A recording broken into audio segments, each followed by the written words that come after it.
Bonjour.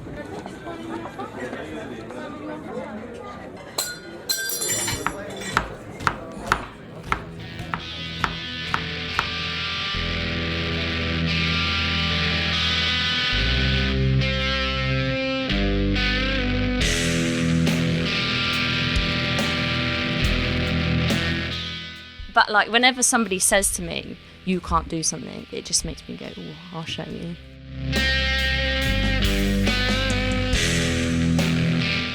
Yes, everybody, welcome to Breaking Bread, the Birmingham food podcast presented by food obsessed mates Liam and Carl. I'm your host Liam. Sitting opposite me is with his awesome new tattoo, it's Carl. Yeah, man, in some pain, but nevertheless. Yeah, he's in a bit of pain, bless him. It's fine. I've had no sleep because I had to sleep with a load of cling film wrapped around my arm. And you get no sympathy from anyone because it's well self-inflicted. How you doing, man? I'm knackered. Yeah, knackered. I've been up since 3. I'm absolutely shattered.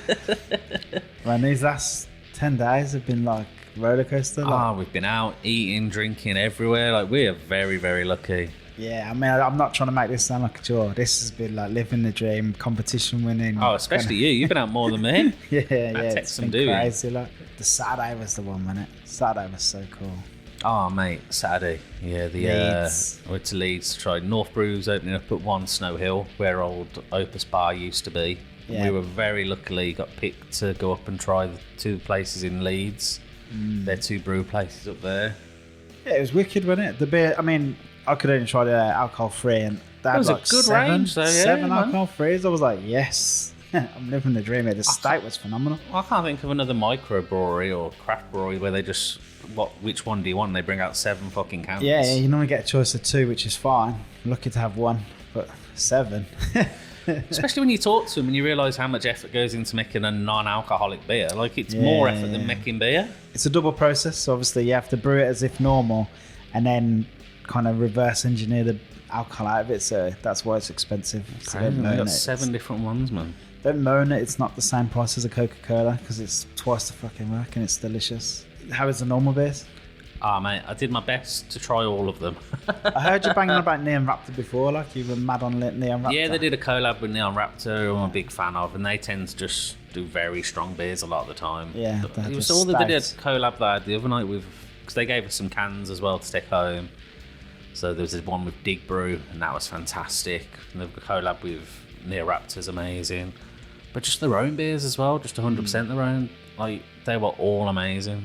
They did a wicked sour. They're way bigger than anything we've got in Birmingham. Their rotation, their tanks, because we got on a brewery tour as well. Yeah, I was blown away because we've been into quite a few of the breweries in Birmingham, but this was like huge.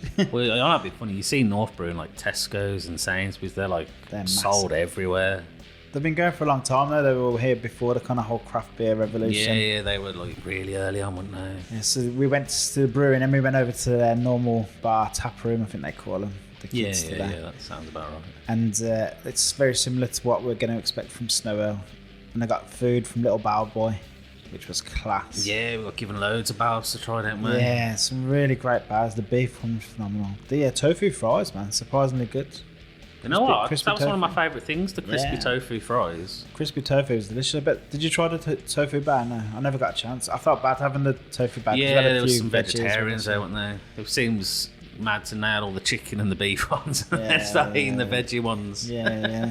But it was really nice. They put a lot of effort. He was saying about how he makes like a ridiculous number of bows every morning. Puts a lot of effort in, and obviously that's coming to Birmingham as well.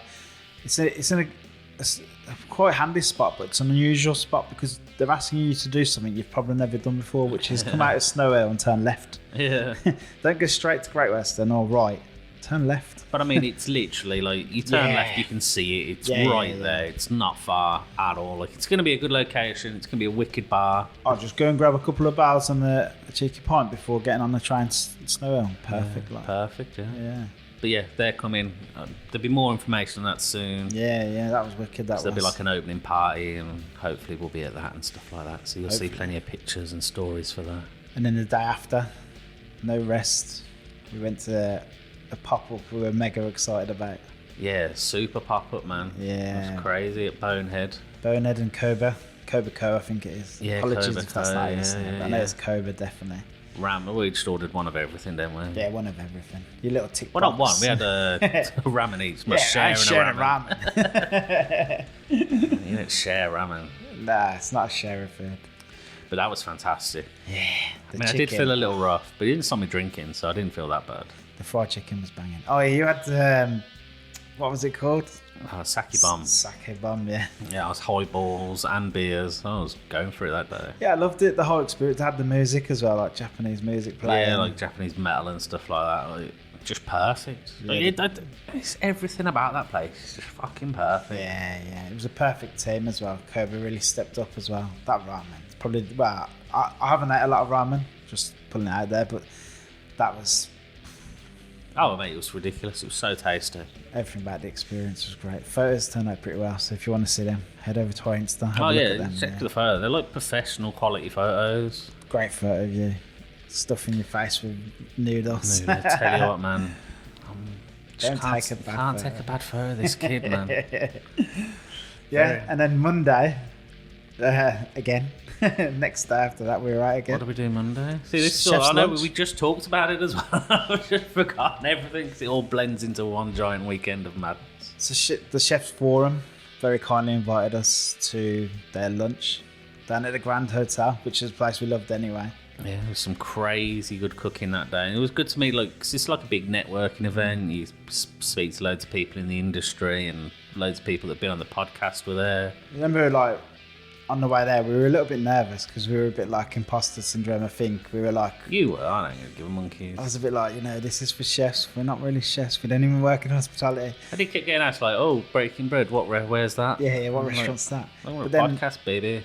I was a bit nervous we wouldn't know anyone as well. And then as soon as we got there, we like met Dan Lee and the girls from Verbena, Laura. We ended up knowing it pretty much the whole room. It was cool. Yeah, it was wicked. And we got split up and just got to meet even more people. Yeah, it's a great experience, man. Which was, it was wicked. The food was great. We had Adam cooking. Adam's chicken was banging. Louisa's soup, that was awesome. Yeah, it was top chefs, man. MK from Raja Monkey. Yeah.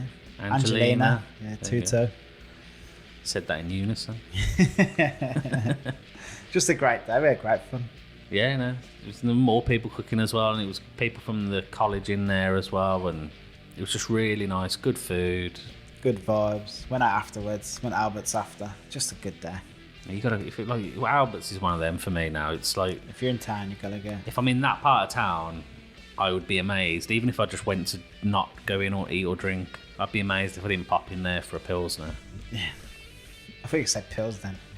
Popping for Oh, some yeah, it's not that pills. type of place. It's not the 90s. It's not the rainbow. Nah, the old Rainbow. The old rainbow, not the new rainbow. Don't sue us. Awesome, man. So we just obviously we met her on Monday at the launch as well. But today's episode is with mega talented chef Laura Kimber, Yeah, from Salt. Michelin Star Salt in Stratford and Avon. And it's one we've been talking about for ages, haven't we? Yeah, I mean, Like, we we asked met her a we year met ago. her. Yeah, we met her. We've kind of become friendly with her. Obviously, she's Sonal's partner, so we knew her through Sonal as well. And just a great chat, I hate picking favourites. And it's hard to not get caught up in the enthusiasm. Like when you're editing and stuff, you're thinking, this is brilliant. But honestly, this episode is phenomenal. I remember it being a very fun one. I say remember, it was only last week. But Yeah, it was fun, but like... it was good. It was she really covered good chat, man. some deep issues, man. Like, we talked a little bit about mental health in the industry. Yeah, so if you've got any issues with that, bear in mind that there is talk of mental health in this episode. Yeah, we don't want But that's good for us. That's good. We want to promote it. We want to promote. Sounds an odd word, but we want to get Yeah. people talking about it more, normalise it. Yeah, destigmatise it, that's it. And Yeah, not promoting mental health like it's something you should have. yeah. Get mental health now. No, but obviously, if you want to hear more about that, if you're interested more in mental health and hospitality, there's a really awesome podcast that I recommend, and that's the Burnt Chef Project with Chris Hall. Go and listen to that because it's all about that, and it's really, really good. Loads of great links and stuff. I'll put all links to all of this in the show notes. So obviously, if you are struggling at the minute, go and check out them links. Might be able to help you out a bit. You know, it's worth it just if have the people that listen, even just one person goes and gets help from just listening to what we talk about, then it was worth it. You know what I mean? Yeah. She's just so passionate and she works so hard to get where she is. It's a great restaurant as well. So it's we're lucky that we've eaten her food. Yeah. She's a very, very talented chef, head chef, she's just amazing. The interview went really well. She's really cool. I agree with you. I don't care about picking favourites. I'll tell people anyway. But yeah, this is one of the best episodes we've done. I think it's because you can hear the kind of nervousness at the beginning, and then as it goes along, she opens up and tells her story, and it's just phenomenal. As you're about to hear. Yeah, enjoy, people. Yeah, ladies and gentlemen, Laura Kimber.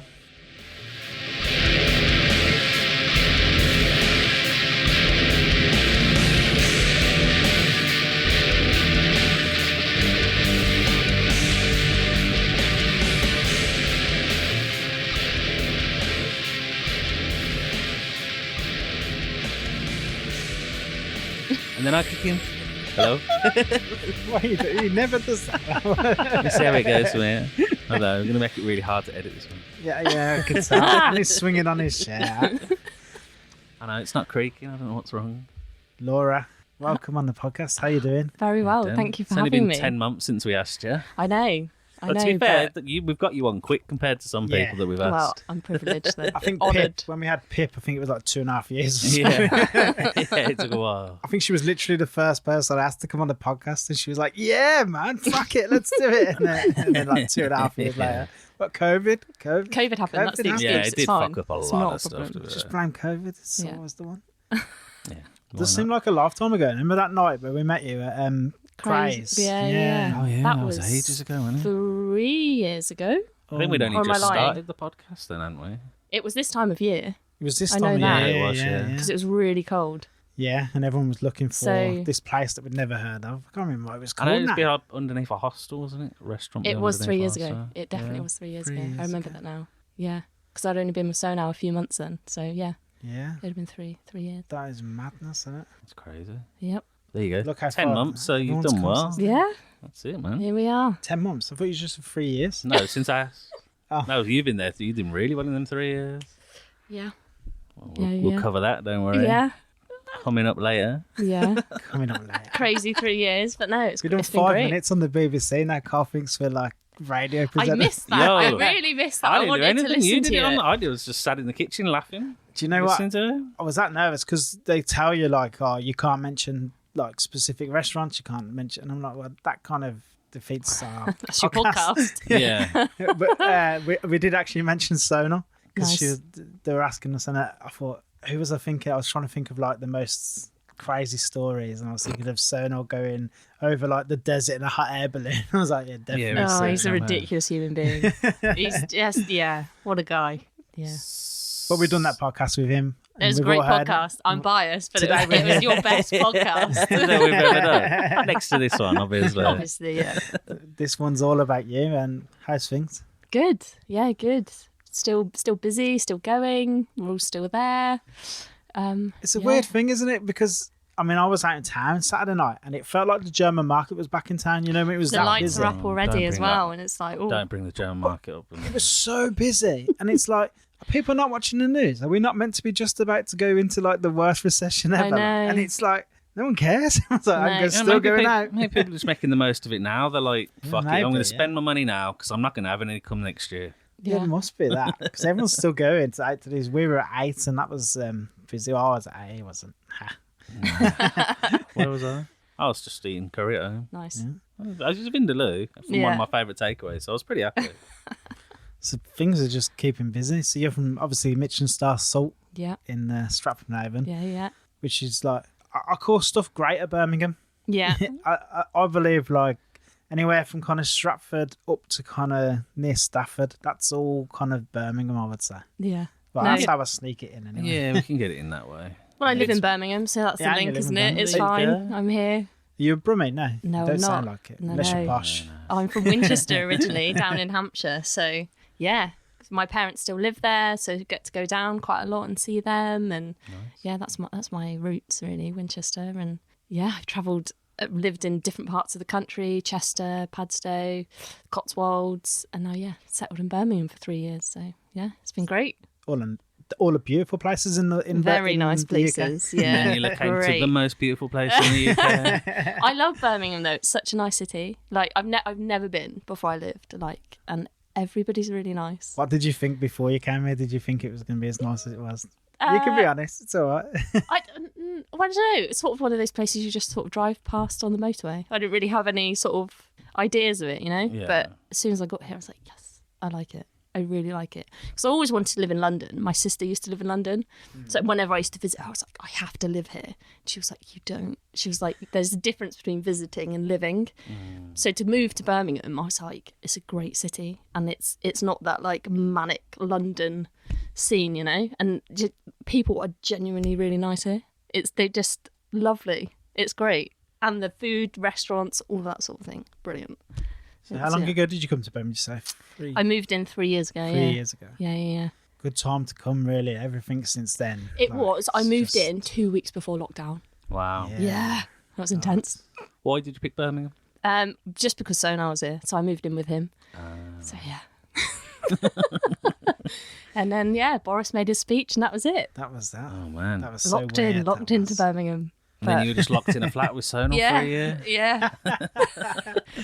It was Never great, ending supply of champagne. Oh, it was brilliant. It was great. He did one. It was a Moet tasting, and I think he had 6 bottles of Moet, and he was like on Zoom doing it, and he had like small glass, and then he'd pass me the bottle, passed me a bottle of rosé, and I was just there on the sofa just listening to him. With a He straw. finished it. No, he finished like the Zoom, and he was like, "Do you have any more of that rosé?" And I was like, "No, mate, that went about an hour ago." Like, of course I don't. He's a great guy as well. Do you know what I mean? He's that sort of person you need to get you through something so horrendous as lockdown. So can't complain. Were you busy during lockdown with Salt? Did they do much during that time? We didn't for the first 5 months. So we went back to work in the September, and then we opened for about a month. And then, you know, when it went into those weird tiers, Oh, which okay, that makes sense. nobody understood. And it was, I think at that time, everybody knew that Birmingham would go into tier 3, was it, or something? Yeah, that's right. But you're Warwickshire there, aren't you? Yeah, but then That because was we were 2, like, oh, wasn't it? the rates are quite low compared to Birmingham, we'll be fine. We'll be 2, so we can open. And then I remember it came on the news, and that was it on the whatever day it was. It was a lunchtime, and we were just like, shit. And that You was were it. 3. Well, it was 2. It was close to here. Worcester. Worcester Worcestershire was- was, Yeah, wasn't it? which is Worcester was bizarre because, you know, I don't know how they worked that one out, but there you go. 3. No, it's fucking that whole thing. It was all mental. It was, I mean, It It's gonna be almost one of feels them- like we dreamt it. Now we talk about it. Right? No, that never happened. because it's so ridiculous, Yeah, it's and you're so like, ridiculous. who actually came up with that idea? It's You can tell no one had done any. They'd done planning. They just didn't look at any of the plans in made. No, they Just planned it fucking over cheese went and off wine it. parties, didn't they? And that was it. Yeah, fucking wankers. So how- We did takeaway boxes from then on in, sort of until what was it, April? Was it April everything reopened? It was coming. It was May? just after spring, wasn't God it? knows. I think it was May. Just May before rings a summer. bell. Yeah, Yeah. That's just You should mad, write that these things is. down because when you Yeah. think about it, like, I don't actually know what No. happened. But I'd like to forget all about it. To be perfectly honest, it was just shit, wasn't it? yeah. But I mean, those boxes, it wasn't our food that we always do, but it was enough to sort of basically keep us in our jobs. That's essentially what it was, and it worked. And we all came back to work, and it was tough. But let's hope it never happens again because it's horrendous. Yeah, I mean the 2 meter distancing. You can't like. I don't know who's been to Salt who's listening to this, but it's snug. Yeah, we took one table out. Yeah. And then we just never put that table back in. And then we had the refurb, and then we just got those As nice I say, tables. tights. And, It's space at a premium and so, isn't it? and it's listed building as well, so you're limited to what you can actually do and stuff. And but it's over. It's fine. We're here. We survived. Taking you right back. How did you get into cooking? How did I get into cooking? Well, no, I had a part-time job when I was 16. It's that cliche. I was a pot wash. I was a pot wash in a pub. But I was doing that whilst I was studying my A-levels. I didn't really know what I wanted to do. And this part-time job just sort of, I then ended up doing like the prep and desserts. And then I was doing like split shift Saturday, Sundays and working Friday evenings. And then I was just like, I love this. Like I was given a chef jacket and I was like, this is great. Like it was just that buzz of like working those splits and producing something that and you give it to somebody and they're just, do you know what I mean, they're so happy and you get that instant reaction. And I was like, this is what I want to do. I was doing 3 years at the A-level college I was at. I had to retake my maths GCSE first year. So I was there for 3 years doing part-time. And then I just made the decision to go to Bournemouth and Poole College, which is part of Bournemouth Uni. And studied professional culinary arts, and it's sort of, that's generally how it started. That was the very start of my career. Left there, worked for Michael Caines in a couple of his properties. So I worked originally in the Cotswolds. That was my first job as a commie. And it was hard. It was brutal. It was like, Cotswolds busy. It's just, it's that classic walking county, isn't it? And you just, What star was that? Was it Michelin? Or? No, so that was Slaughter's Country Inn, which they just bought from another company. So they're doing a massive takeover, and I was meant to be one of many in a team. And I stayed there, I think it was about 9 months in total, because it was brutal, and there was not a very nice head chef that I worked for at the time who, never want to ever meet him again. He was a vile character. How did it not put you off? Just think, oh, fuck this, I'm going to try somewhere else, I'm going to do something else. No, well, I don't know, I thought this was sort of being a chef. Do you know what I mean? I thought, you're meant to have stories, aren't you, where somebody is just so nasty to everybody all the time. Yeah. I'll be telling it on a podcast one day. I think it's what people assume's going to happen. Yeah, I as did. well. And I was just like, that's fine. I'll just get on with it. And, the hours were long, and I did like 14 days straight, 1 day off, back for 10, 1 day off. But I was like, this is it. And I was so naive to it. Do you know what I mean? And I was just like this hyped up, like 20-year-old going, this is brilliant. And yeah. But then eventually I moved on to another one of his properties, which was Chester Abode, which overlooks the racecourse. Worked in his fine dining restaurant up there. Again, it was great. It was great, but busy, full on. I learnt a lot. I was on pastry there. So yeah. Was Stu there? Was it Stu or Andrew that was there? They both were, but not when I was there. Oh. I think Stu had left, and then my head chef was a guy called Tom Hine, who took over from him. He then became Michael's exec chef for the whole company and helped set up Limpston Manor and stuff like that. That's right. Yeah. That was my head chef. Andrew, he wouldn't have been there. I couldn't remember. I knew one of them. Yeah, it also rang a bell as soon as you said, hang on a minute. I've heard this before. It's like, what's this deja vu? Or this has happened? Yeah. I mean, it was a great property at the time, and we followed sort of all of Michael's recipes from like Gidley. So that's where he had his 1 star, and we just followed that. And I just learnt so much, and he used to pop in like occasionally, and everyone would shit themselves. Like, fuck, he's here. Like, quick, tidy up, make sure everything's perfect. And yeah, it was great. It was fabulous. And then I left there and sort of, I don't know, just started to fall out of love with cooking. I think, the hours sort of took its toll, and I was a bit like, no, this isn't right. Moved back to Winchester, moved in with my parents, and just got a job in town. Nothing amazing, just cooking still, or still cooking. Yeah. You hear this quite commonly, don't you? Like quite a few chefs just say, we take like a fuck it job, like where it's easy, but it's a bit soul destroying, but it's easy. I think you have to. Yeah. Because it can be very intense. So I think you need that time to sort of reevaluate what it is you actually want. And I wasn't there long. I think maybe 6 months, but it was just enough time for me to go, no, actually, I really want to go do this. And we went for like my dad's birthday. We went down to Nathan Outlaw's down in when he was at St Endrock Hotel. And we had the tasting menu, and I was so blown away by it. And I just sat there, but really emotional, going, I fucked my career by leaving Abode. And I just remember saying that to my family. I was like, I've ruined it. I don't know how to come back to this. This is what I want to do, but I don't know how to come back from it. And I got to speak to Nathan, and he was like, just go and find somewhere that you're comfortable, and like you'll be fine and you'll smash it. And it's essentially what I did in a way. I took a slight detour. So after I worked in Winchester, I joined this management training program, which was called 10 out of 10. And it was set up by a lady called Sue Williams, who's GM of Whatley Manor. She used to work at like Bath Priory to that, and like just knew everything, So the idea is that it was based in 4 and 5 star hotels across the country. Each placement was 5 months at a time, different departments. So I'd started on reception, and then I did events and like HR, events and marketing. And then I went to Mallory Court where I did my kitchen placement, which is where I met Paul.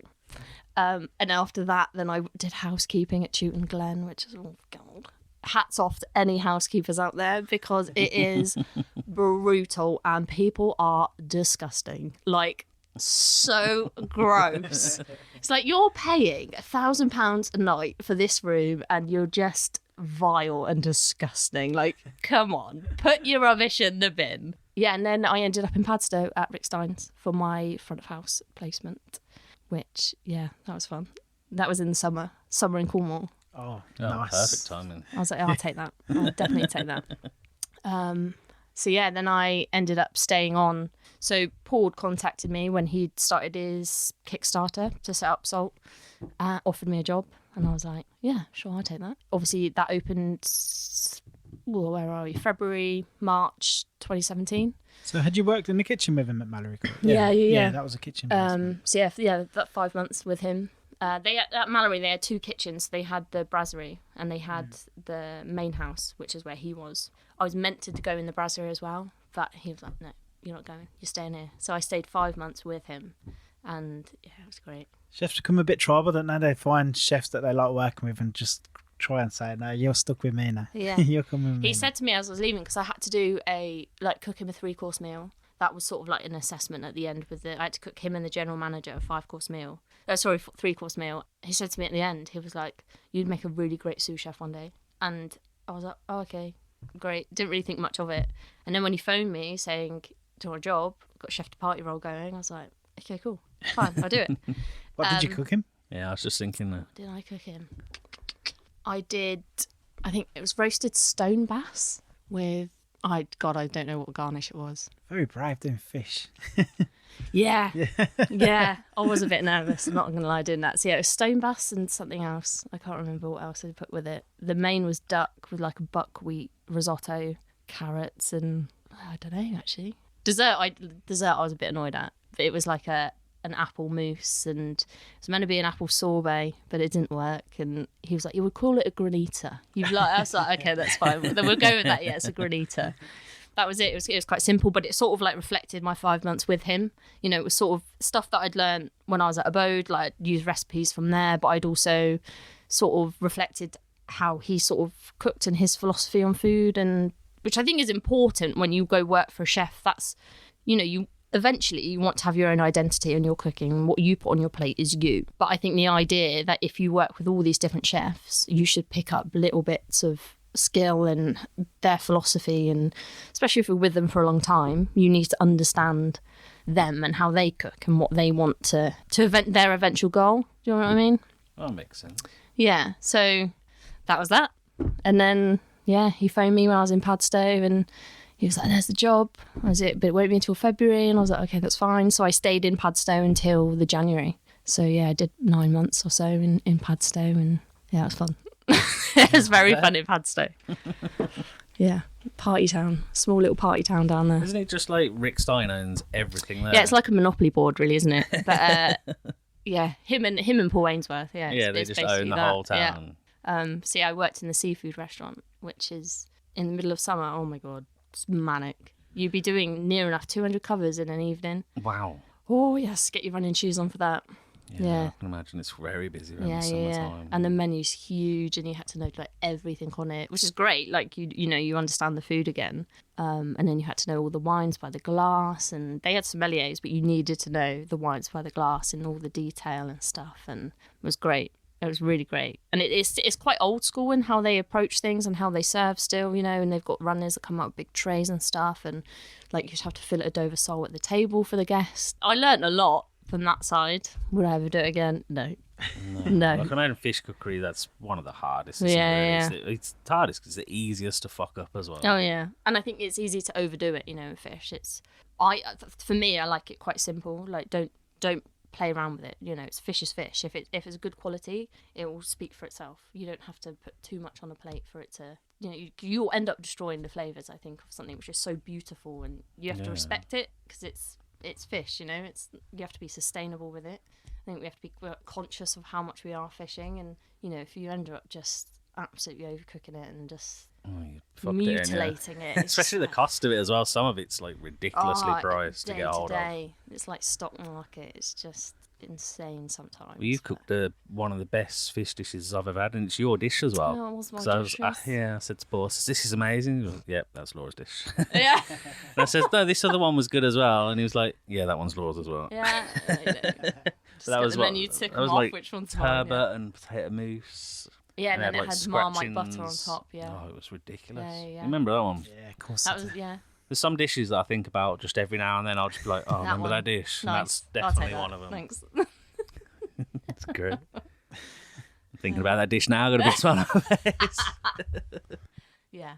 I mean, yeah, it was sort of based on the idea of just a nice. I think the original idea I was like, I just wanted to do like a really nice fish pie. Do you know what I mean? Because it was autumn, winter time, and I was like, I love a fish pie. And then the idea just evolved, and I was like, let's put some scraps on it, and then make it sort of like a nice fish and chip sort of vibe. And yeah, it was very nice. Is Paul quite open? Well, I mean, obviously the head chef now, but I presume he's quite open when you bring me a dish. Go try this. He always has been. He's never been like, oh, this is my menu, you can't have any input. So when I started, there was me, Paul, and another guy called Gibbo. So me and Gibbo were both chef de partie, and from like within 6 months, I think we both had a dish on the menu, because you have to. That's the only way the business will evolve. And we wouldn't have been. So Gibbo's now my sous chef, and we wouldn't have been where we are if he'd restricted us in that.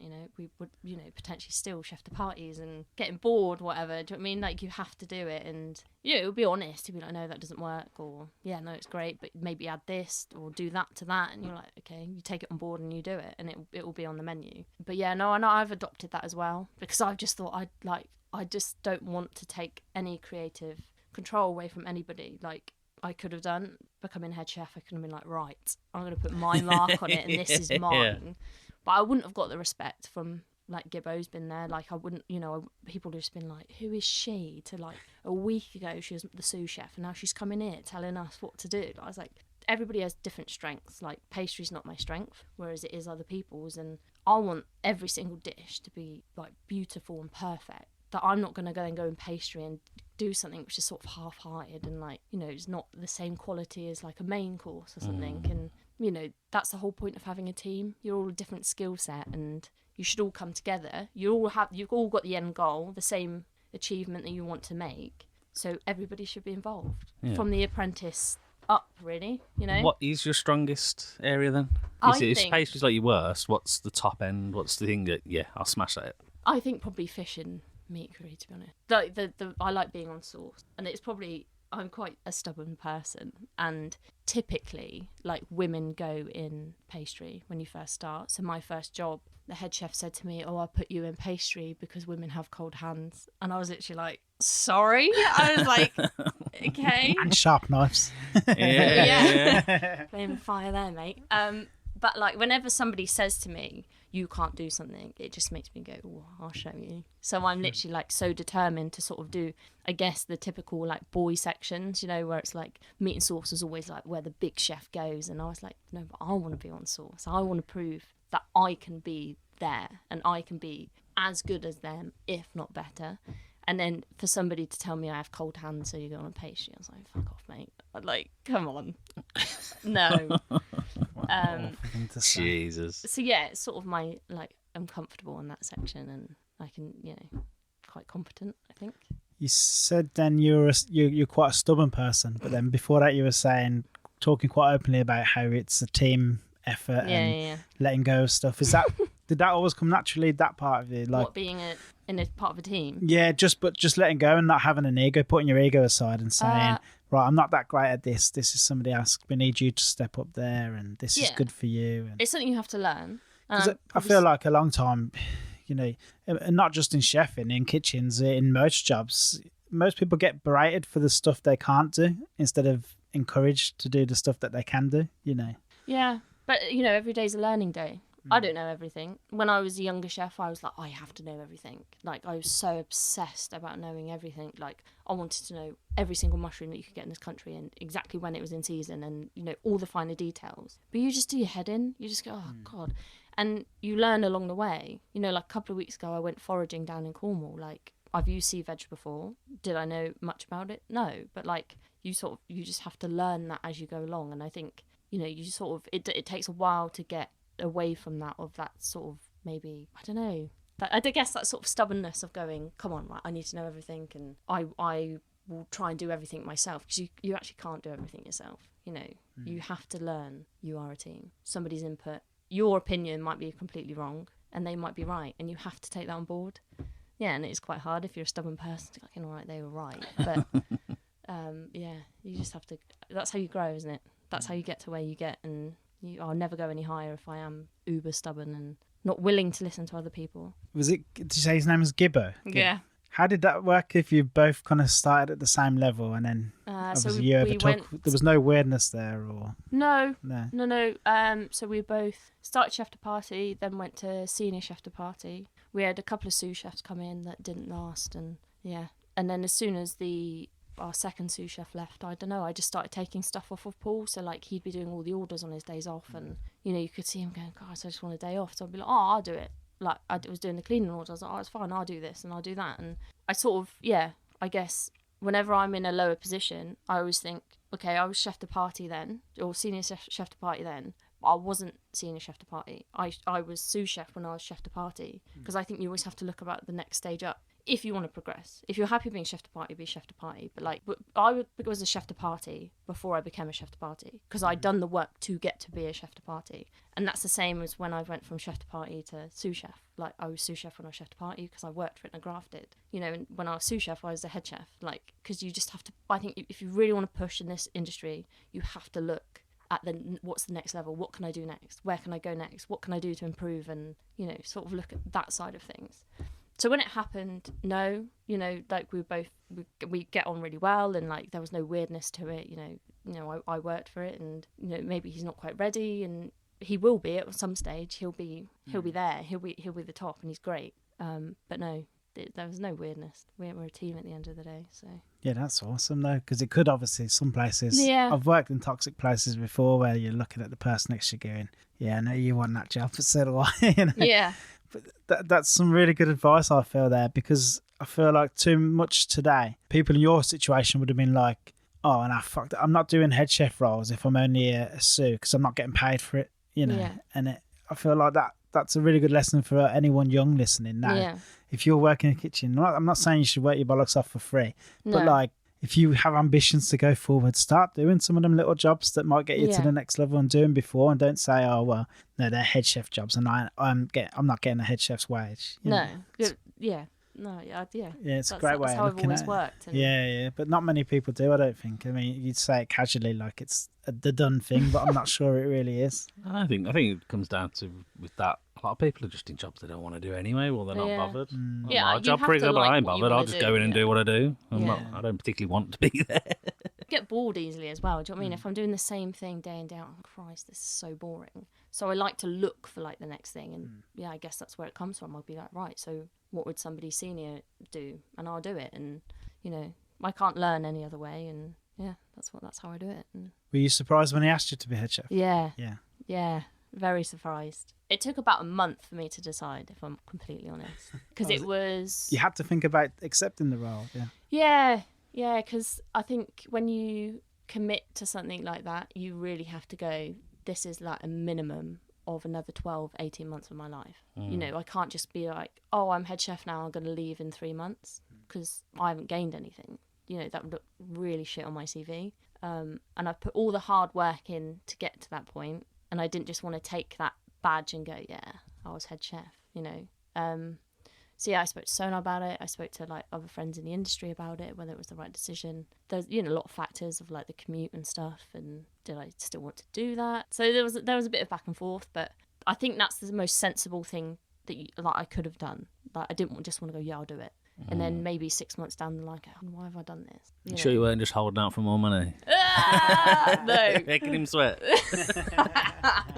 No, definitely not. It was just sort of for me, really, to really think about it, and is this what I want to do? Is trying to maintain a star what I want to do? Because you were there when it got the star, obviously. Yeah. What was that like? Oh, it was insane. It was ridiculous. And I'm so glad that I was part of it. And I've been thinking about it recently.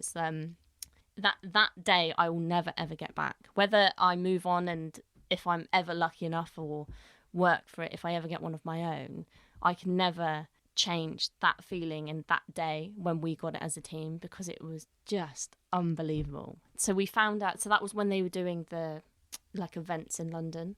So it was 2018, and I went, well, to be honest, I thought we were going to get it in the first year, which, thinking about it, is really ambitious.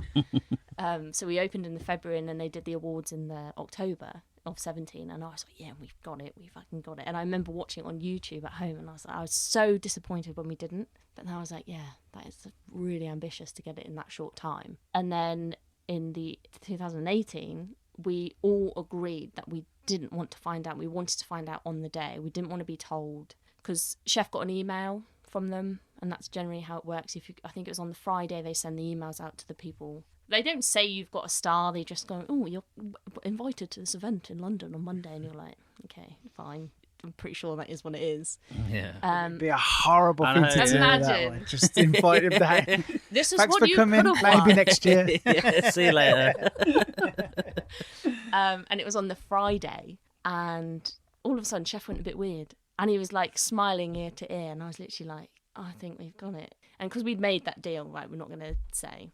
And then he was on the phone to Sat Baines in the morning. I was like, yeah, we've definitely fucking got it, because he never speaks to him, like not in the morning anyway, like he'll phone him like maybe in an evening or something. But I was like, why is he phoning him in the morning? I was like, yeah, we've got it, we've definitely got it. And then for the whole, I was on Sauce at that time, and for the whole morning and like the rest of the weekend, he was being so annoying and kept going, so what are you doing on Monday? And I was like, it's my day off, probably nothing. He was like, oh, no plans or anything? I was like, no, why, have you? And he's like, no, nothing planned. And it was constant. I was literally just, fuck off, like, I'm trying to cook. Like, fine. And then I was like, in my head, I was like, yeah, we've got it. Because he's being so irritating about it. I was like, we've definitely got it. So he obviously wants to make sure we're free and we're going to watch the event.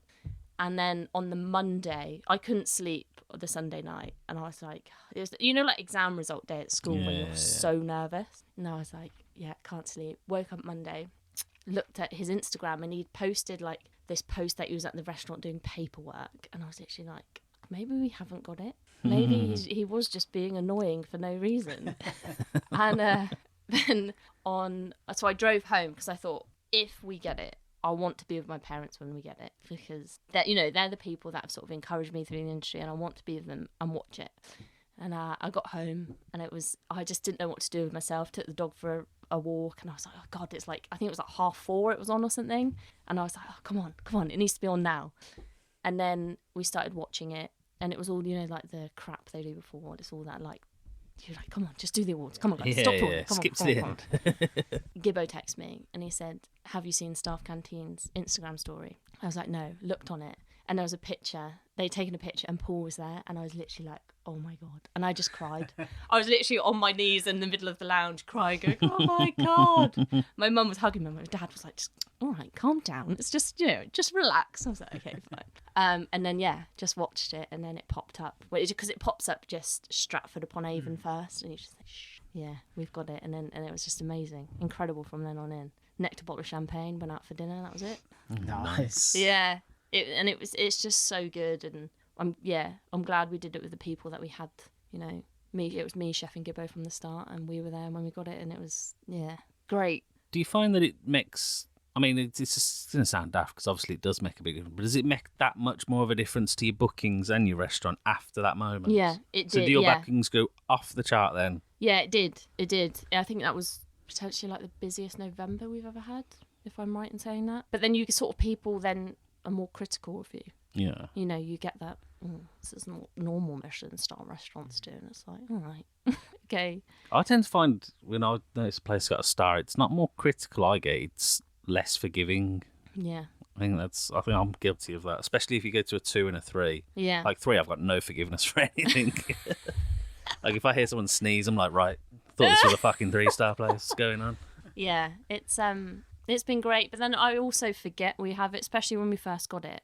After that day of getting it was like, great, we've got it. And on Wednesday, you're back to work, and then people go, oh, congratulations, and you're like, oh shit, yeah, thanks. Yeah. And I suppose even now I kind of forget, and I said this to Chef on Saturday, we were just having a chat, and I said I think I'm quite naive to the fact of how good it is that we have it, and that I've been there from the start and we've maintained it up till now. And I probably won't appreciate how good that is until when I never leave, Chef, if you're listening to this. But, you know, if I moved on, you know, that's when I think I'll be like, oh, shit, actually, that's pretty good, isn't it? It's pretty impressive. It's always on your CV, though, isn't it? Like, you know, I want to start with this restaurant. Yeah, oh, yeah. Wow. Instantly it gets your recognition. People who don't know anything will be like, oh, wow. That's good. Yeah, no, it's great. There's a bit more pressure now, though, because I'm really nervous for this one. Because it'll be first. So last year, when the guide came out, I was head chef for 6 months. So I was a bit like, yeah, I'll be fine. We've got it. And, you know, I said to Chef on Saturday, I was like, yeah, last year I was quite relaxed about it because I thought, well, if we lose it, I'll just blame it on you. You know, you had 6 months, but I had 6 months. So this year, I'm like, I'm really nervous. I always get nervous anyway, but I'm super nervous this year.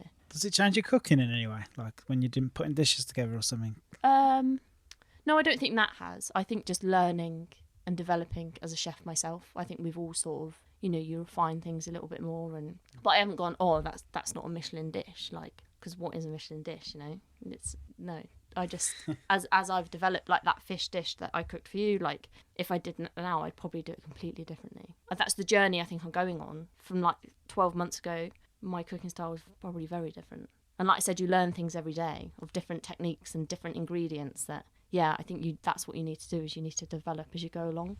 I'd be worried if my cooking style was the same as it was 12 months ago. I was about to say, if you stand still, does that just mean you've lost interest? Or? Yeah, I think so. Yeah, I think if I got to that point, then I'd go, I'm moving on. Whether it's true or not, because I'm like quite self-critical, stubborn, whatever, but I'll just be like, if I get to that point, then I know I've had enough, because it's not worth it. If you know what I mean? If your food reflects that you're not happy and you're not developing, then, well, I think you need to, as a chef, you need to go, right, it's time for me to find something else. Or how closely does Paul work with you? Is he a good mentor? Yeah, he's great. Yeah. He's really great.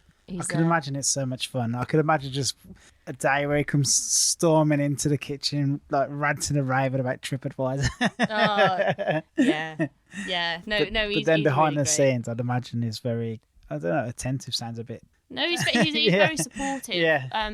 I mean, when I first started, I'd worked for him for 5 months, and you know we got on really well then. But now I've been there 6 years. Like, he's a friend now. Do you know what I mean? He's not just my boss. And yeah, he helped me for a bit of a rough time in the first year. I suffered with anxiety, depression, but he was always there. Do you know what I mean? And I didn't want to stop working. I was like, I have to work. God, what else am I going to do? Cry about it? Like, no. Like, I was like, I need to keep working, and he was there to support me. And you know, even if it was the tiniest thing, I'd go to him, this is all shit, this has all gone wrong, and he'd be like, no, like, come on, it's fine, like, you've got this. And but yeah, he helped me through, really. You become a family, don't you? Like, I see more of him than I do, and like the rest of the team, than I do my actual family.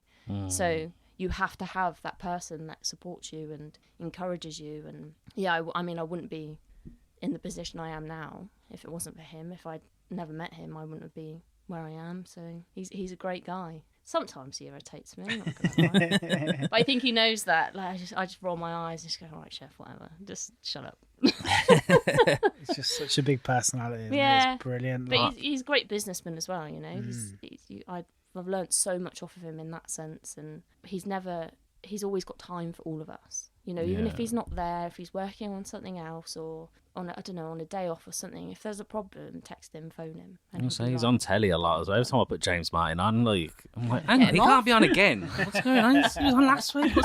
Has he just done a stint down there? Yeah, it's not even a repeat. It's every bloody week, yeah.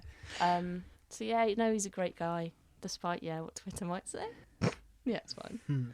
Yeah, Twitter's an exaggerated version of just madness, in my opinion, anyway. It's a strange place, isn't it? Twitter's black and white is the problem, I think. People make up their mind instantly, whether you're... It's like, do you know the old days of watching the WWF wrestling? Yeah. And you had the heels and the good, like the good guys, and it's like Twitter's just a big version of that, isn't it? Like, everyone's looking for, you're either good or you're bad. You know, there's no in between. You're just good or bad, and that's that. And you can either play up to it a little bit and be the bad guy, or you can I don't know, Twitter's a weird place. I don't think you lose either way, though. No, like, whichever side you're on, I think it's it just works. You know what I mean? Like, people like that pantomime aspect of it. Anyone knows Paul, like, more than just Twitter. They know he's a good guy. Like, you know. Yeah, he really is. Yeah. It's forget Twitter. It doesn't matter. Would you do TV or? Would I do TV? If I was asked, sure. Yeah. Have they not asked? Well, no. Great British Menu must have asked. Surely Wow. British Menu. Mm, Yeah. no, they haven't. They haven't. Because you get the people in there, don't you? Eating regularly. Yeah, we had. Yeah, with the first year, everybody came in. Does And it that was make you great. nervous? Yeah. Yeah. We had Lisa Allen in week before last. Yeah. Oh my god, I was so nervous cooking for her. Yeah. Frightened. Like, I was shaking, and she came up to pass at the end, and she was like, "Thank you for everything." I was like, "Oh my god, I was so nervous cooking for you." And she was like, "Why?" And I was just like, "I just was." I do get nervous for those sort of people, but it's what it is, isn't it? You kind of touched on that you suffered with a little bit of depression. Like we don't have to go into No, that's personal fine. or deep. I don't mind talking about it. You have to talk about it, I think. Do you suffer like imposter syndrome or anything? Yeah, I've always thought, I'm not really a chef. Do you know what I mean? This is Yeah. all a bit of a dream, and I haven't really. I don't know. I always think now, like sometimes I go, I'm not really a head chef, am I? I'm just here just because he had to promote me. But that's not true at all. Do you know what I mean? Like, and he would say he promoted me for a reason, and yeah, less so now. But maybe a few years ago when it was like anxiety was really bad, yeah. I'd be like, I shouldn't be a crap, and I'm just here to sort of fill a gap for somebody else before they come in and take my job and stuff. And yeah, it's hard, but I suppose that is what anxiety is, isn't it? And it's weird because I'm glad I went through that in my life, you know, because I know how to cope with it. I still have it. I'm always going to have it, you know, but I've got the coping mechanisms to be able to go when I can feel myself going, everything's out of control. I can go, right, what do I need to do to stop this and calm myself down? And so far it's worked, you know. I used to have panic attacks quite a lot, but now I haven't had one in, I don't know, maybe like 4 years. Because before it gets to that point, I now know how to control it to like bring it back down. Is there something you've read or watched videos or anything that's managed to kind of I had therapy for 6 months. Yeah. In my first year when I was at Salt, which really helped. It was Yeah. every like 1 hour every week, which I needed because it's amazing what they do. Do you know what I mean? They just sort of unlock your brain. It's like a puzzle, isn't it? They take it apart, put it back together, and you're just like, oh, okay, fine. Because there's still a little bit, I don't even think it's a little bit, there's still quite a big stigma about talking about going for help. And I don't know about in hospitality. I work in construction at my main job, and it's still big there. Like, you know, you tell the lads off what's going, they're like, what's the matter with you? You know, and it's like, no, nothing's big. It's just, you know, every now and again I need to go and sort this out. And being in touch with that kind of your feelings and knowing yourself, and then when you know, oh, this is about to happen, and being able to cope with that, that's just massive, isn't it? Something you learn.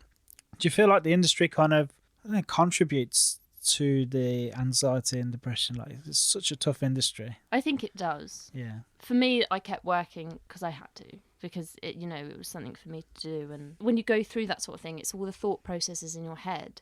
When I was busy, I was fine, and that's how I coped with it. So when I was working, it was brilliant because I never thought about it. It was only when I stopped, you know, like when we finished a shift or something, then I'd be like, oh my god, all these thoughts again. But I think in some places it probably exacerbates a lot of anxiety, depression. But then they're just the wrong places. You know, they haven't got the setup, and, you know, they haven't got like the supportive people like Chef. Like, I think people need to recognise that it's okay not to be okay. Everybody, we're not robots, you know, like at some point in our lives, we will all be affected by it.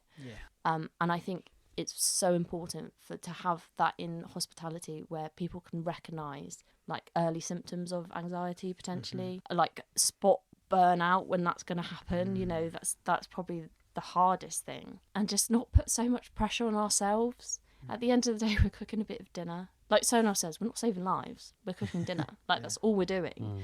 And I know that's easier said than done, but there is support out there, and you know, it is getting the right help and being with the right people, surrounding yourself with the right people to try and get you through that. And yeah, it's a tough industry. It's long hours, it's crap pay sometimes, you know, and that would make, particularly now, God, with everything going on and energy bills and stuff, like, the pays for some people probably isn't great. Before we move on, like, obviously Burnt Chef is another podcast that I listen to a lot. Chris Hall, and they just do some wicked stuff with the industry. Like, so if anyone does struggle, or you know, check them out and just see what resources they've got and stuff like that. You know, there's so many things out there. So many different websites. It's great. That people go It's on getting bigger and bigger. I mean, we've both had our problems with it, and definitely, yeah. I don't think we know someone that doesn't. I know. Could certainly do without her. Like, Yeah. it just seems it's something everyone's got in their own sort of way. It's just in past, it's always been the more extreme end that's required help, but it doesn't have to be the extreme end. You don't have to be like stood on the edge of a bridge to go and get.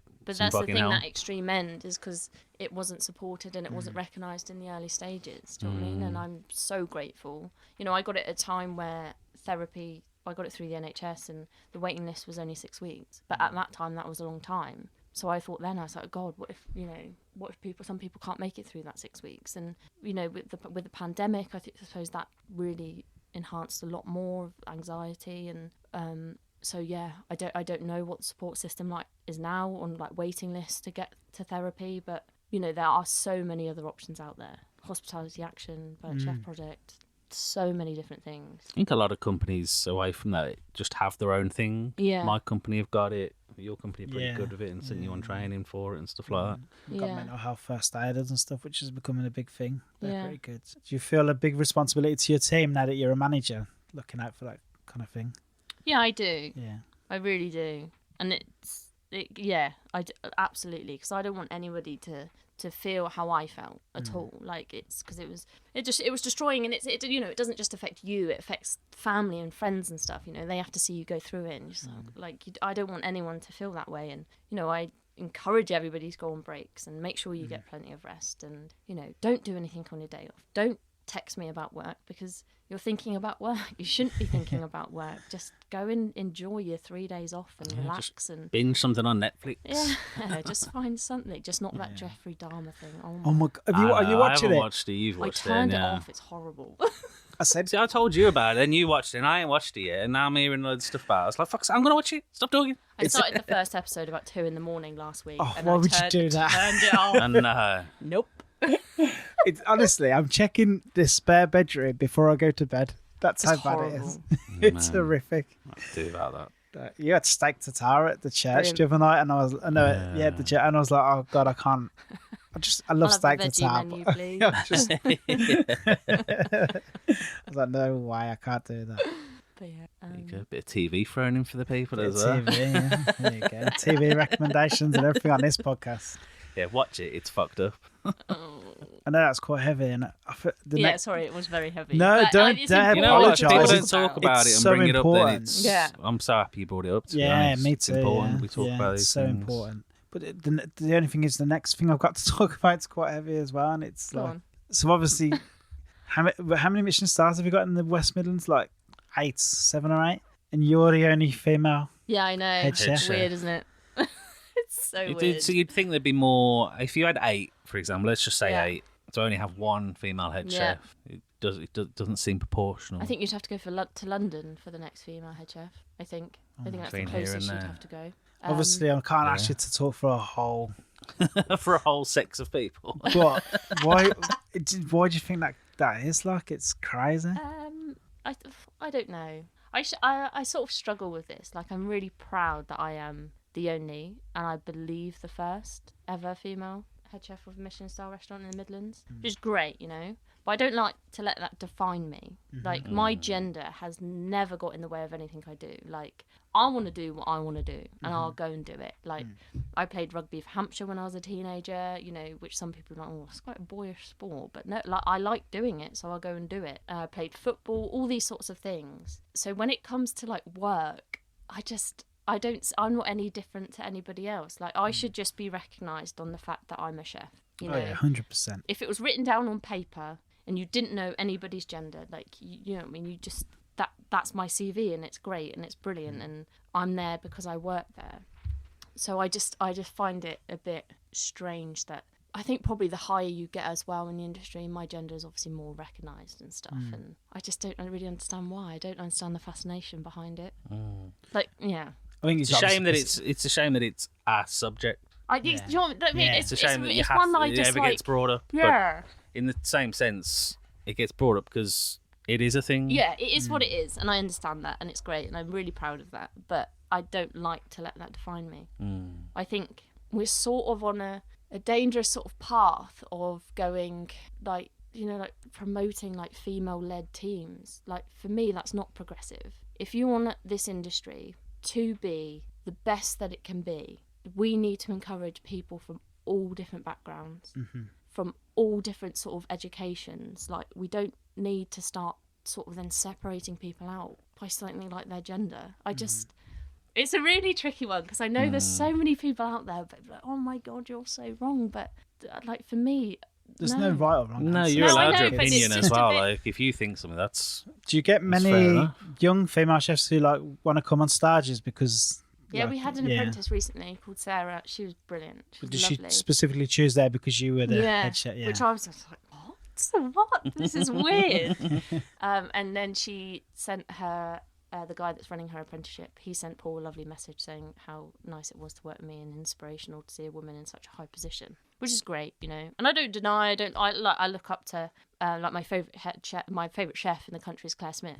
Like, she's incredible, incredible. But she hasn't got to where she's got just because she's a female. She's got there because she's grafted, and she's the best chef in the country. Have you eaten down there yet? Yeah. I it went for my good? 30th last year. Never eaten in a 3-star. So I was like, 30, 3-star, we'll do that. Why not? But the only table I could get was at 9:45. I was like, oh my God.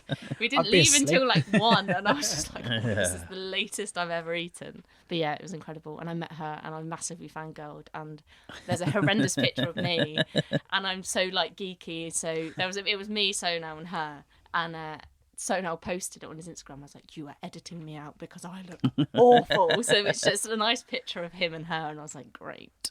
But yeah, it's an amazing restaurant. Yeah, it's on the very, very at the top of my list. Yeah. The place I've got to go to. Definitely go. She is a leading chef, so why don't we just leave it at that? Not. Yeah. Do you know what I mean? Because like in awards and stuff, you don't go male chef. Do you know what I mean? It's always like in publications, it's female chef all the time. It's not like, oh, there's male chef. I don't know. It's a strange one. Yeah, it comes up chef or Yeah. female chef. It should just be Yeah. chef. Yeah. There's no. You're a chef. It's not defined by your gender at all. Yeah, you haven't had to add a label there. No, it's just yeah. We're both cooking your dinner.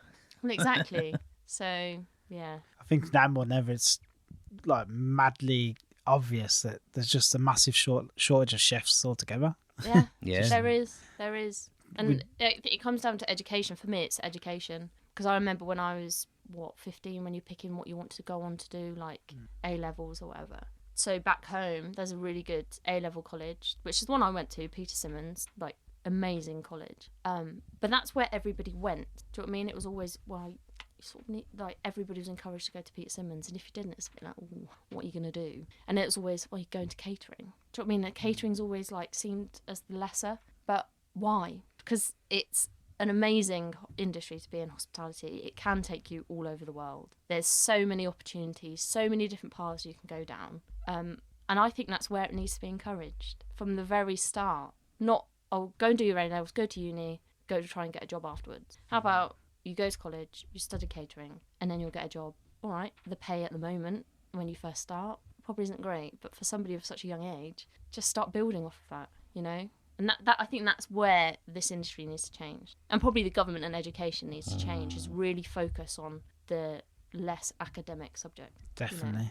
But if you think about it, though, if you come, by the time you get into a kitchen, you're 18, there's not many jobs that are well paid when you're 18 to kind of 30 anyway, you know. No. It's like you said, if you're introduced to it very young, like I probably would have stuck out if I had a better option. Like I left school, started business, but I ended up in like just a chain kitchen and did not enjoy it. But if it was open to me from the beginning, you know, you could go and get work experience in this kitchen, you could go down this route, then I might have stuck at it better. And that was 16 years ago, and I don't think it's changed that much. No. And I think the education system sort of is built for one style of person and how that person learns, but not everybody learns in the same way. But it's built up for accountants. If you want to be an accountant, our education system's perfect. Yeah. It's pretty Victorian still, isn't it? Like it's a Yeah. Victorian concept that hasn't changed at all. We're I don't so even far know behind the rest of world's Europe on changed. stuff like this. Like Germany, they don't even go to they just fuck around in the forest for like the first few years of school. They don't even go to school. Yeah, most places don't start till 5 or 6. Do No. they? And we've got SATs here, like testing fucking 12-year-olds that aren't sleeping because they're worried about an exam at 12. Like fucking 12. But Testing their but memory. not everybody learns in the same way. It's, No. you know, I didn't learn in the same way. I didn't hate school. I wasn't particularly great at it because I just didn't get it. You know, it wasn't for me. It wasn't the way that it was all structured. It wasn't for me, and that's why I had to retake my maths GCSE because it was just so much, and I wanted to go do my A levels to sort of prove everybody wrong. They said I couldn't, so I was like, I'll go do it then. And then it was all, don't think you'll go to uni. I'll go to uni then. And I went to uni for 2 years.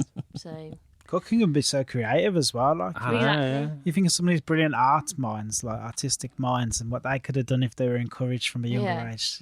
Like Alex Claridge, so creative. Yeah. Look what he creates, like brilliant. Yeah. There's so many people that like I've spoken to like as I got older, and they go, God, I wish I had a job like yours where I didn't have to sit at a desk all day. Well, you could have done. Don't mean why not? Why don't you just go do that now? Come into hospitality, it's great. Do it.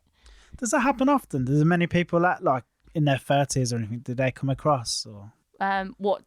Start in? Yeah, just think. You know what? Yeah. I've had enough of being an accountant or a lawyer, or even that, just an office clerk. Yeah, or there's been a few what? that I've met. Yeah, they've just gone right. I've had enough of that. I'm going to try hospitality. I like cooking. Let's go do it, and they do. And I think it's great. I think you can go into it at any stage. You know, it is harder probably the older you get, but if that's what you want to do, go do it. There's nothing stopping you from doing it. And there's so many different avenues you can go in. Like, apprenticeships aren't just for like 16-year-olds. They can go up into like your later years, a lot later.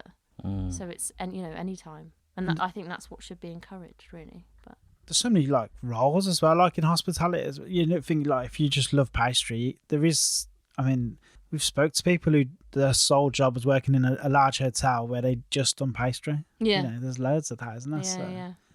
or front of house. There's just so many roles. Just that you travel don't think of. options. I think that's how they could sell it at school. Just say, be a chef. If you Travel the want to, world. you can see the whole fucking world. Yeah. Yeah, we spoke to so many people like that. There's so many chefs. And I went to this country, then I went over to here, then I went over to here, and you're like, man, it's been 3 years and seen half the planet. I regret not doing that. I've only ever worked in France. I did that for 3 months whilst I was at uni, like in between my 2 years. We had to do a placement. It was either stay in England for the summer or go to France. I was like, I'm going to France then. Where'd you work in France? Was it like one of the big Michelins? No. No, I was too scared then. It was just a family-run restaurant in the middle of the Loire Valley, and it was amazing. And yeah, it was the whole summer. Spent my birthday on my own, but I was like, yeah, fuck it, I'm in France. And just ate cheese and bread and pastries, and it's brilliant. Sold. I lost weight as well. I thought, cool, What? all this cheese and stuff I'm eating, and I came back and I lost weight. I was like, great. I'm not saying that. Right, that's it. I'm just eating cheese and drinking wine now. Here comes the weight loss. Michelin Star Chef told me that all you do to lose weight It's cheese and bread. So I love cheese sandwiches, so I'm all over that anyway. Do you have any... Paul, switch it off now. But do you have any plans to open your own restaurant or anything? I've thought about it. It's not something I desperately want to do. Do you think most chefs think about like it's always there in the back of the mind? Yeah, Yeah. I think, but I think if you're ambitious, Yeah. I think Paul would be annoyed if you didn't want to open your own restaurant one day.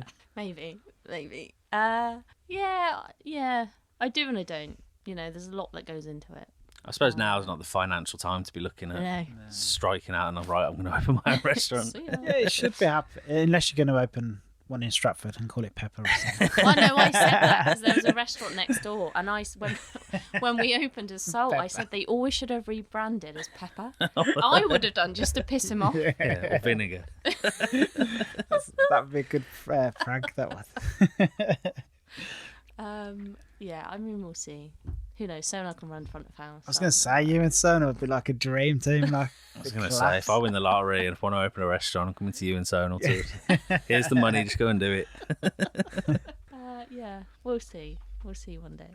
Any other plans, ambitions? For the restaurant, I really want to get 4 rosette. That's my next sort of goal. It was for this year, so I was really disappointed a couple of weeks ago when they had the awards. And What did you say, 3 or? we got 3. 3, yeah. So we got the 3 just before we got the star. 3's hard to get as well, though. Yeah. There's not many 3s and 4s about. Did No. you go all the way to 4s is 5? hardly This- any. 4 and 5 are very hard to get. So I was like, so in January I just wrote down some things that I wanted to achieve, and I was like, I want 4 rosettes this year. And we knew it wouldn't sort of happen until we got the refurbs that happened in April. And then we have had one inspection. And as far as we know, we haven't had anybody else. So yeah, I was a bit disappointed, but I spoke to Chef and he was like, again, it's quite ambitious to try and get it from April till September. and they probably would have made the decision prior to that. And he's like, but it will come. He was like, maybe another year or so, and that's the eventual aim. Front of house has changed a little bit. So Jack, our manager, he's just left. So we've got another guy coming in November. So once that's stable, hopefully, that's what we're aiming for. But everyone knows about Michelin Star and how like weirdly secretive it is. Like no one really knows what you have to do to get a star or 2-star or 3. I think I know less about the AA. Yeah. Is it did it have like a set criteria you could at least try and aim for, or? Yeah, so as far as I'm aware, I might be wrong on this, but it's from the moment they book from the second they leave, they'll judge everything. But that's based on front of house as well. So to get 4, it would be for everybody because we've all achieved that. Whereas they say Michelin's just who knows?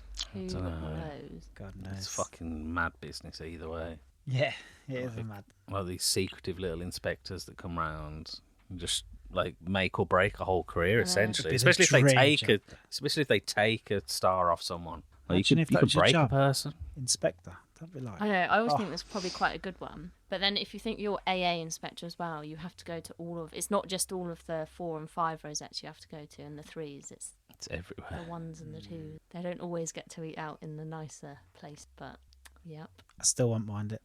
I'll take it. Be well up for that. Well, we're doing it now just for free. Actually, we're paying to do it. Yeah, we're paying to do this job. To do it. We don't get a say. We don't get to pick any stars. We don't get I feel bad because I've actually wrote all these questions and I haven't even looked at it. But that's why I stopped writing them. I just write pages and pages of questions, and I just don't give a shit. If I want to ask it, I'll think of it while I'm there.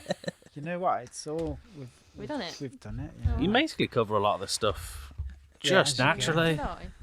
Well, yeah, that's how it goes, isn't it? It's good. It's just a conversation. It's not that bad, was it? You were nervous. I was so nervous all day. I've just been shit. Blows my mind how people are nervous. And I haven't sworn that much, so my mum will be alright. No, you want to throw a few in now? Just. Was there anything else you wanted to bring up before? I don't know. I don't think so. I think that's it. Yeah, brilliant. See what happens. This has been the future. We do another one in a couple of years. See where I'm at. Yeah. When you've got your own place. Yeah, with Sonar. With you and Sonar. Yeah. Krug on tap. Yeah. Oh man, I'm there. I love Sonar, but would there be any point in doing a joint when we're you and Sonar? Because you ain't getting a edgeways. No. Although I was miffed on the one he did where he said that I use all the pots and pans when I'm cooking at home. I'm cheeky little shit. Jesus, at least I put my dirty socks in the wash basket though, don't I? There you go. You got that worked in there. Payback. So, just a few questions to end the show. You've heard it, so you know what the questions are already. What's your favourite movie? It's a film called Pan's Labyrinth, which is a Spanish film. Love that film. Great film. It's film. on telly a lot as well. Yeah, when I'm flicking through telly at night, it's always like ITV3 or something. But whenever I say that, people think I'm saying Labyrinth, the weird one with David Bowie. Oh, yeah. But no, Pan's Labyrinth, the Spanish one. Brilliant. That's horror, it's really good. Yeah. That's all right. Great director. Del Toro. Yeah, he's crazy good. And that film's fantastic. I love the monsters. It's I just so love, good. as soon as you see a monster, you're like, oh, I know who made this film. Because all these monsters, they look different, but the same. Because I think he was meant to do Harry Potter, but he said no because it would be too scary. Yeah. When you watch that, you go, yeah. Essentially, I kinda Pan's like to Labyrinth. watch that, Like, there's only one monster, I think, that is actually scary, and that's the one with the eyeballs in his hands. Oh, yeah, brilliant one. But all the others are actually quite nice. Yeah. But still absolutely terrifying. It's so good. That's a great choice. What's your favourite band or artist? That's hard, that. So I genuinely can listen to any music. Yeah, I'm not. same. And people, you can't see that. No, I can, and I can listen to anything. If I had to pick one for the rest of my life, it would probably be Adele, because Adele, isn't it? It's just cool. She is cool, and there's nothing wrong with Adele You can have a whatsoever. little cry to her songs. It's brilliant. What's your favourite cookbook? Oh. You're not allowed to say Salt. Paul's. And page 43, because that's what I want. Probably Claire Smith's. Chef got that for me for my birthday. Yeah. And I've started reading it, and yeah, it's great. It's really cool. Really Nice. cool. That's my favourite. Do you have a favourite spirit? No, I mean like gin, or I mean specifically like brand, bottle, or beer. What's your favourite beer? Yeah, not Carling. God, No. awful beer that is. Probably Asahi for a beer. I like Yeah, Asahi. that's nice. Yeah, It's crisp, isn't it? yeah. That's probably my favourite. Spirit, I don't know. It would be a gin. There is a great one, a Winchester gin. That's probably my favourite. It's nice. Winchester Distillery is brilliant. What's your favourite big fast food chain? Hang on a sec. Carlin's just a Midlands thing, is it? A Birmingham thing. Do they drink it down south? No. I think you can get it some places. You don't get it in London anywhere. Yeah. It's like London. If you go to London, it's just fucking Foster's and Carlsberg on every tap. Yeah. I just noticed Carlin just seems to be a Birmingham thing. I think it's just our mates. They're just obsessed with Carlin. To be fair, I used to drink loads and loads of Carlin back in the day, but then you find craft beer and you're like, oh, this is what beer's meant to taste what like? the fuck was that? Oh, right. Saying I'll still drink it if there's nothing else. Like, it's worth. Yeah, fuck it. I'll drink it. Why not? What's your favourite big fast food chain? Mackie D's. See, that's probably the most Consistency. popular answer, isn't it? And they all say With consistency. the Monopoly board. Yeah, go on then. Yeah. Other than where your partner works, what's your favourite restaurant in Birmingham? Opium. 100%. Nice. You can't fault that, can you? Hang on a sec. How can you not... What do you order from McDonald's? How do you not ask them? Oh, well. Because if the answer's not Big Mac and a strawberry milkshake, then I don't want to know. No, it's normally a Big Mac, triple cheeseburger, some nuggets on the side. Nice. Some nuggets being 20. Yep. Yes. Yeah. Like, why order I 5? don't And a understand what to Fanta. do smaller portions than 20. No. Especially nuggets. They're like a pack of crisps. You might as well just get a big one. What's your favourite dish you cook at home? Dirty all the pots and pans. Yeah. Do you know, we are useless at cooking at home. I'm being deadly honest. We just don't really do it. It's just quick, easy pasta dishes. I suppose since you're both at work most of the time, you probably just eat at work. And you get home, you just go, I just can't really be arsed. It's like the last thing you want to do. Beans on toast, to be fair. Like, come on, that's it, done. You know what? I love beans on toast. I bet there's not many people that chefs or front of house that will get home and go, oh, yeah, I'm going to cook on my weekend. No. Yeah. Luke There is a couple that do it, yeah. Luke does. What's your favourite food destination in the world? Oh, God. I don't know. I don't know on that one. I'd like to go to Italy just to eat my way around Italy. Yeah. But there's no particular destination that I've got to go now. Did you watch Chef's Table yet? The pizza one? No. Oh my god, I'm Is that what I need to do? obsessed. I'm gonna Yes. do that. So good. I'm getting a book on pizza as well. I've whittled it down to 2 books now. I don't know which one to get. Pizza looks I easy, wanna but do get- you know when we done that podcast with Pizza in Moseley, they were like, the way they talked about how difficult it was and how so many things can affect the dough, I was just like, and then watching the Chef's Table and realising that these people have tried their whole lives to master it, and then the weather can change it. Yeah. I'm just like that, fuck that. Yeah. I'm just ordering in. I'm just going to order it. It's all one of those, mate. So complex. So fucking good as well, though. Man, I love pizza. That's it. What do you like more? If you had to pick pizza or my fish dish, which would you eat? Your fish dish. Brilliant. Come on, Correct he's answer. sitting right in front of you. They're saying I've eaten at Poli a lot recently. Have you been to Poli? No. It's fantastic. Do you have sort of a restaurant that's not sort of Michelin in Birmingham that you like? Fazenda? Is that the steak shop? Yeah. Sounds like it's a great one. I haven't yet to eat there. It's good quality. Loads of Good, people like- tell us about it all the time. And what you pay for it. Brilliant. You can't fault it. Right. That's probably the point. It's getting back to the top of the list. Awesome. Because we even park right by it all the time, don't we? When we go And to every stuff. time we say, jeez, we still Yeah, haven't we been need to there. go there. Awesome. That's it. Thank you so Laura, much. Thank you. this has been like amazing. Good chat. That's all it ever is for us. It's just good chat. That's what Yeah, it's got to be. Hope so. really grateful for you coming on. And Thank you. spending some of your well-earned days off No? in here, day out. Thank you so much. It's been Thank great. you. No one, thank you.